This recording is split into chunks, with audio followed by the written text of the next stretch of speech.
तर हा प्लॉट जो आपल्या समोर दिसतोय हा साधारण कधीच आहे? 24 ऑक्टोबरची एप्रिल मारलेला आहे. 24 ऑक्टोबर. तर आता पूर्णपणे चांगल्या पद्धतीनं सेटिंग झालेलं आहे आणि आता अलीकडच्या काळामध्ये तेल्या म्हणा किंवा इतर काही रोग असतील या रोगाला कंटाळून बऱ्याच लोकांनी आता डाळिंब करायचं सोडून दिले. अनेक लोकांनी डाळिंबीच्या बागासुद्धा काढून टाकल्या.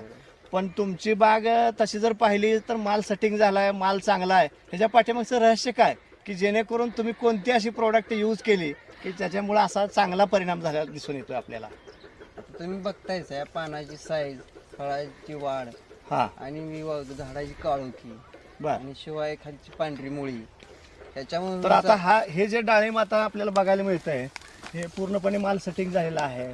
बऱ्याच ठिकाणी चांगली कळी लागल्यामुळे चांगल्या पद्धतीनं प्रत्येक फांद्याला चांगला माल आलेला आहे. तर कोणकोणती तुम्ही फवारण्या केल्या याच्यावरती? नवक्रांती यावाल्यांचं टॉप 10 म्हणून एक प्रोडक्ट आहे. हां, त्याचे दोन ml न स्प्रे घेतलं होतं. स्प्रे घेतले. सेटिंग पिरियड मध्ये किती घेतले, किती फरकाने घेतले स्प्रे? एक आठवड्याच्या फरकाने घेतली होती सेटिंग पिरियड मध्ये. त्याच्यामुळे आम्हाला हा फायदा झाला.